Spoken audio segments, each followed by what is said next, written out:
தியாகிகளுக்கும்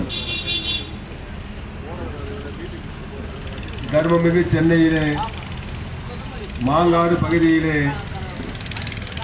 இந்து சமுதாயத்திற்காகவும் தமிழர் நலனுக்காகவும் எம் தமிழச்சிகளினுடைய உரிமைக்காகவும் போராடி களமாடிய என் அருமை அண்ணன் பூவை எம் கே ராஜாஜி அவர்களுக்கு இந்த அதிரடிப்படையின் மானசீகமான வீர வணக்கத்தை உறுத்தாக்கிக் கொள்வதில் அன்பு சகோதரர்களே, இந்து மறுமலர்ச்சி முன்னேற்ற முன்னணியினுடைய தலைவராக சென்னை மாநகரிலே இந்து சமுதாயத்திற்கு ஒரு பாதிப்பு, ஒரு பிரச்சனை, ஒரு கோயிலுக்கு ஒரு பிரச்சனை என்று சொன்னால் அந்த பகுதியிலே பல்வேறு அரசியல் கட்சி தலைவர்கள், பல்வேறு ஜாதி சங்க தலைவர்கள் இருந்தாலும் பூவை ராஜாஜியை அழைத்தார்கள் என்று சொன்னால் அந்த இடத்திலே அந்த இந்து சமுதாயத்திற்கு என்ன தேவையோ அதனை கடைசி வரை நின்று போராளி என்பதிலே எங்களை போன்ற அமைப்புகளை எல்லாம் ஒரு 15 ஆண்டுகளுக்கு முன்பாக இதே மாங்காடு பகுதியிலே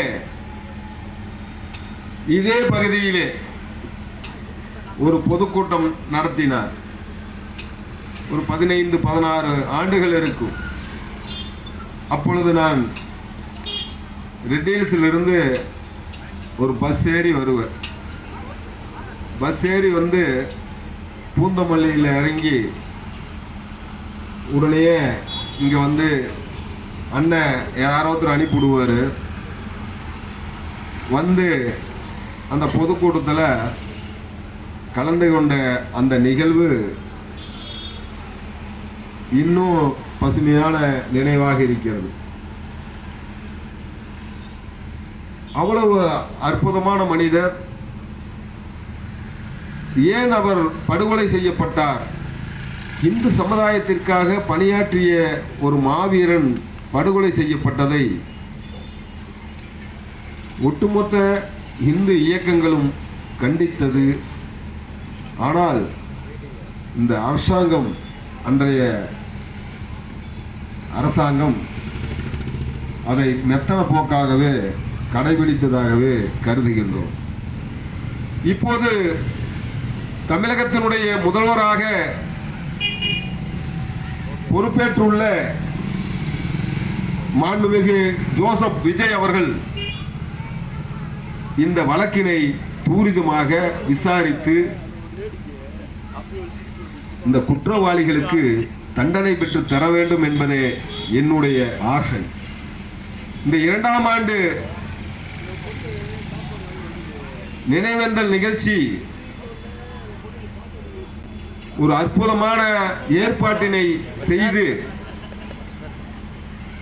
இந்து இயக்க தலைவர்களை எல்லாம் இங்கே அழைத்து வந்து இந்த நிகழ்ச்சியை சீர்ப்பும் சிறப்புமாக செய்து கொண்டுள்ள என் அருமை சகோதரர் வினோத்குமார், இந்து மறுமலர்ச்சி முன்னேற்ற முன்னணியினுடைய தலைவர் அவர்களுக்கும், இங்கே வருகை தந்துள்ள அண்ணன் மாஸ்டர் வசந்த் அவர்களுக்கும், அண்ணன் ஆவடி ஸ்டாலின்ஜி அவர்களுக்கும், அண்ணன் பே கண்ணன்ஜி அவர்களுக்கும், அண்ணன் நம்முடைய சக்திவேல்ஜி அவர்களுக்கும், அனகை செல்வம்ஜி அவர்களுக்கும், இன்னும் வருகை தர உள்ள அத்துணை தலைவர்களுக்கும் துக்கமான நேரத்தில் நாம் எல்லாம் ஒன்றிணைந்திருக்கிறோம். சகோதரர்களே, இந்த மண்ணுக்காக ஒருவர் போராடிய போராளியை தெருவோரத்தில் இருக்கின்ற ஒரு கடையிலே டீ குடித்துக் கொண்டிருந்த பொழுது வெட்டி படுகொலை செய்தார் அந்த கும்பல். எவ்வளவு ஈவு இரக்கமில்லாத ஒரு செயலை செய்திருக்கிறது. இந்த ஈவு இரக்கமில்லாத ஒரு படுகொலையை செய்த கும்பலுக்கு அரசாங்கம் முறையான விசாரணையை துரிதப்படுத்தி, ஏனென்றால் அவர்களெல்லாம் பணம் செல்வாக்கு உள்ளவர்கள். இந்த வழக்கிலே அகில பாரத இந்து மக்கள் அமைப்பின் நிறுவன தலைவர் அன்பண்ணன் VM சிவகுமார் ஜி அவர்களை வருக வருக என்று வரவேற்கிறோம். விவேகானந்தர் இந்து பேரவையின் மாநில தலைவர் அன்பு அண்ணன் நரேஷ் பாபுஜி அவர்களையும் வருக வருக என்று வரவேற்கிறோம். ஏனென்றால் எங்களுடைய நோக்கமும் இலக்கும் ஒன்றுதான். இந்த தேசத்தில் வாழுகின்ற ஒட்டுமொத்த இந்துக்களுக்காக போராடுவது. தெய்வீக தமிழகத்திலே சித்தர்களும் முனிவர்களும் நாயன்மார்களும் ஆழ்வரும் ரிஷிகளும் யோகிகளும் அவதரித்த எம் புண்ணிய பாரத தேசத்திலே, தெய்வீக தமிழகத்திலே, தமிழ் கடவுள் முருகப்பெருமான் அருளாட்சி புரிகின்ற தமிழகத்திலே இந்து ஆள வேண்டும், தமிழன் ஆள வேண்டும் என்பதுதான் எங்களுடைய இலக்கு. ஆனால் இந்த இந்து என்று சொன்னாலே பல்வேறு அரசியல் கட்சிகளுக்கு வேப்பங்காயை தின்பது போல கசக்கிறது. ஏனென்றால் இந்து என்று சொன்னால் அந்த அரசியல் கட்சிகள் வாக்களிக்க மாட்டார்களோ இந்துக்கள் என்று எண்ணுகிறார்கள். தமிழன் என்றால் இந்து, இந்து என்றால் தமிழன். ஏனென்றால் இவன் தமிழ் கடவுள் முருகப்பெருமானை மட்டும் வணங்குவதல்ல, மாரியம்மனும் மாங்காடு காமாட்சி அம்மனையும் மாரியம்மனையும் குனியப்பனையும் சுடலமாட சாமியையும் கருப்பண சாமியையும் குலதெய்வங்களாக வழிபாட்டு தெய்வங்களாக வழிபட்டு கொண்டிருக்கின்ற இந்த தமிழகத்திலே இந்துக்களுடைய அவல நிலை, இந்து என்று சொல்வதை மறுக்கிறார்கள் அரசியல் கட்சி. மானமுள்ள இந்து என்று இங்கே குழுமியிருக்கிறோம் என்று சொன்னால் எங்களுக்கு வேற வேலை இல்லையா?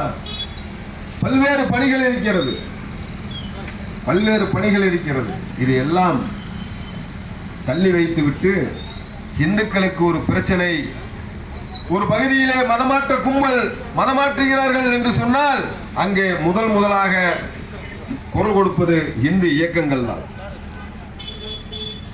பயங்கரவாதிகள் அங்கே ஒரு சம்பவத்தை செய்ய போகிறார்கள் என்றால் அதற்கு குரல் கொடுப்பதும் இந்து இயக்கங்கள் தான்.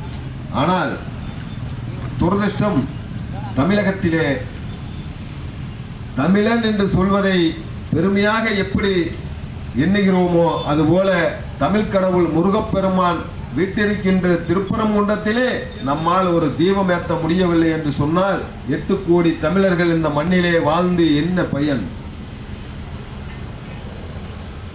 இந்த மண்ணிலே ராமனுக்கு ஒரு கோயில் கட்ட வேண்டும் என்றால் ராமன் வெளிமாநில கடவுள், கிருஷ்ணர் வெளிமாநில கடவுள் என்று சொல்லுகின்ற தமிழ்நாட்டிலே இந்த திராவிட இயக்கங்கள், ஆனால் தமிழுக்கு உலகத்திலே ஆயிரக்கணக்கான மொழிகள் இருக்கிறது, அதிலே பல்வேறு மொழிகள் அழிந்து விட்டது. ஆனால் இன்னும் உலக அளவிலே பேசுகின்ற ஒரு மொழியிலே தமிழ் மொழி இருக்கிறது. அந்த மொழிக்கு ஒரு கடவுள் இருக்கிறார் என்று சொன்னால் அவர் தமிழ் கடவுள் முருகப்பெருமான் தான். அந்த முருகப்பெருமானினுடைய கார்த்திகை தீபம் ஏற்ற முடியாத அவல நிலை நமக்கு இருக்கிறது என்று சொன்னால் தமிழ்நாட்டிலே நாம் எல்லாம் வாழ்கிறோமா என்கின்ற சந்தேகம் இருக்கிறது. முருகனுக்கு நாம் அங்கே வருகின்ற பணத்தை கேட்கவில்லை, உண்டியல் காணிக்கையை நாம் கேட்கவில்லை, தங்க தகடுகளும் வைர வைடூரியங்களையும் கேட்கவில்லை. எங்களுக்கு ஒரே ஒரு கோரிக்கை தான், கார்த்திகை தீபத்தன்று அங்கே தீபம் ஏற்ற வேண்டும். அதையே ஏற்று நீதிமன்றம் கூட தீபம் ஏற்றுவதற்கு அனுமதி கொடுத்தும் அங்கே இந்த திராவிட கட்சி மறுத்தது. ஆனால் தமிழ்நாட்டிலே உள்ள மானமுள்ள தமிழர்கள் அவர்களை மறந்து விட்டார்கள். அன்றைக்கு முதல்வராக இருந்த MK ஸ்டாலின் அவர்கள் திருப்பரங்குன்றத்திலே தீபமேற்ற அனுமதிக்கவில்லை. இன்று தமிழர்கள், மானமுள்ள இந்துக்கள் கொளத்தூரிலே அவரை சட்டமன்ற உறுப்பினராக தேர்ந்தெடுக்க மறுத்துவிட்டார்கள்.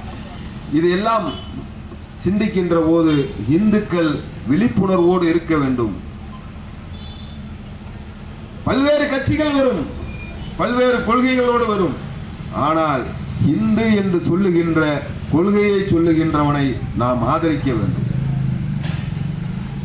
இன்றைக்கு ஆட்சியிலே அமர்ந்துள்ள தமிழகம் அரசு அவர்களுடைய அமைச்சர் பதவி கொடுத்திருக்கிறவர்கள் எல்லாம் பார்க்கின்ற போது சபாநாயகர் சட்டசபையிலே சோத்தரம் ஆண்டவரே மட்டும்தான் சொல்ல, சபையில் இருக்கிற எல்லா வாசகத்தையும் படிக்கிறார், சட்டசபையில் படிக்கிறாருங்க. ஆனால் இது எப்படி சாத்தியம் என்று எனக்கு தெரியவில்லை.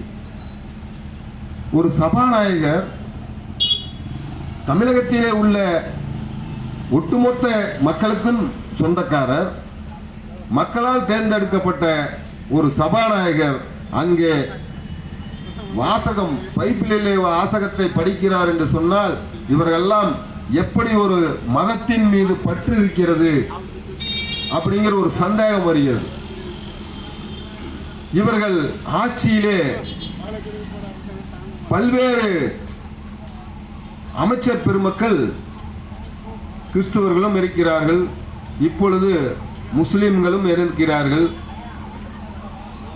அவர்களெல்லாம் தமிழ்நாட்டிலே ஒரு ஜனநாயக நாட்டிலே ஜனநாயக முறைப்படி ஆட்சி அமைக்க வேண்டும் என்பதே எங்களுடைய நோக்கம். அது மட்டுமல்ல, தமிழ்நாட்டிலே நம்முடைய தைப்பூசத்துக்கு எந்த அரசியல் கட்சியும் குரல் கொடுப்பதோ வாழ்த்து சொல்வதோ இல்லை. பங்குனி உத்தரத்துக்கு வாழ்த்து சொல்றது இல்லை. ஆனால் ரம்ஜானுக்கு எல்லா அரசியல் கட்சிகளும் பெரிய ஸ்டார் ஹோட்டல்ல கஞ்சி ஊற்றி அதை ஒரு நிகழ்ச்சியாக நடத்துறாங்க. நடத்துங்க, நாங்கள் அதை வேண்டான்னு சொல்லல. கிறிஸ்மஸுக்கு கேக்கு வெட்டுறீங்க எல்லா கட்சியும். ஆனால் எங்களுடைய முருகப்பெருமானுடைய பங்குனி உத்தரத்துக்கு எங்காவது வந்து முருகன் வாழ்க. இப்போ எலெக்ஷன் மட்டும் வந்துருச்சுன்னு வச்சுங்க, ஒவ்வொருத்தரும் வேல் எடுத்துக்கிறான். எலெக்ஷன் வந்தா வேல் எடுத்துட்டு எல்லா கட்சிக்காரனுமே போறான். கடவுள் இருக்கிறவனும் வேலை தூக்குறான், கடவுள் இருக்க இல்லைங்கிறவனும் வேலை தூக்குறான். அப்போ முருகப்பெருமான் கொஞ்சம் கொஞ்சம் வேலை செய்யறாருன்னு தெரியுது. கொஞ்சமா வேலை செஞ்சா பத்தாது, அதிகப்படியான வேலை செய்யணும்னா முருகப்பெருமானினுடைய வாரிசாக இருக்கின்ற நாம தான் வேலை செய்யணும். நாம தான் வேலை செய்யணும். அது மட்டுமல்ல சகோதரர்களே, நம்முடைய இலக்கு எந்த அரசியல் கட்சியில் யார் வேணாலும் முதல்வர் ஆகட்டும், யார் வேணாலும் பிரதமர் ஆகட்டும், அதை பற்றி நமக்கு கவலை இல்லை. ஆனால் எங்களுடைய நோக்கம் தமிழ்நாட்டிலே தமிழர்களை, மானமுள்ள தமிழர்களை, இறை வழிபாட்டிலே உள்ள தமிழர்களை கொச்சைப்படுத்தாமல் இருந்தால் போதும். நீ யாரு வேணாலும் ஆட்சிக்கு இருந்த முதல்வர், இப்போ ஜோசப் விஜய் அவர்கள் முதல்வர் ஆனாலும் எங்களுக்கு எங்கள் வீட்டுக்கு 1 லட்சம் மாதம் கண்டா கொடுக்குறாங்களா? இல்லை ஸ்டாலின் முதல்வராக இருந்தபோது எதாவது கொடுத்தாரா? இந்திய இயக்க தலைவர்களுக்கு ஒன்றும் கொடுக்கல. இதுக்கு முன்னாடி இந்த எடப்பாடி பழனிசாமி ஏதாவது கொடுத்தாரா? ஒன்றும் கொடுக்கல. எங்களுடைய நோக்கம் இந்துக்களை ரொம்ப கேவலமா பேசுறான். ஒருத்த சனாதனத்தை அழிப்பேன்னு சொல்றான். சனாதனத்தை ஒழிப்புன்னு சொல்றான். அதுவும் அவர் ஒரு இஸ்லாமிய அமைப்பு நடத்தி கொண்டிருந்த நபர். மதுரை மீனாட்சி அம்மன் தாய் இருக்கிற அந்த தொகுதியில அந்த முஸ்தபான்னு ஒரு சட்டமன்ற உறுப்பினர் சொல்றார், இந்த சனாதனத்தை ஒழிப்பதற்காகத்தான் நாங்கள் கட்சியை தொடங்கணும்னு சொல்றார். எனக்கே சாக்காயிருச்சு. தமிழக வெற்றி கழகம் சனாதனத்தை ஒழிப்பதற்காகத்தான் கட்சி தொடங்கினார்கள் என்று சொன்னால், அப்பொழுது சபாநாயகர் இருக்கின்ற அவர் பைப்பில் இருக்கிற வாசகம் படிக்கிறார். இவரு சனாதனத்தை ஒழிப்பேன்னு சொல்றாரு. இந்த எதிர்க்கட்சி தலைவராக இருக்கிறார் உதயநிதினு, அவரு சனாதனத்தை ஒழிக்க வேண்டும்.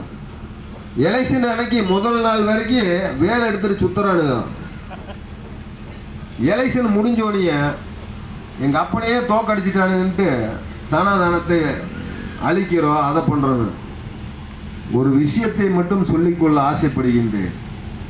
இந்த பாரத தேசத்திலே பல்வேறு கட்ட போராட்டங்களையும் போரையும் சந்தித்து, சின்ன சின்ன போராட்டங்கள் அல்ல, பல லட்சக்கணக்கான கோயில்களை தரைமட்டமாக்கப்பட்டு, பல லட்சக்கணக்கான பெண்களினுடைய கற்புகளை சூறையாடி, செல்வங்களை கொள்ளையடித்து, தங்கங்களை கொள்ளையடித்து, என் பாரத தேசத்திலே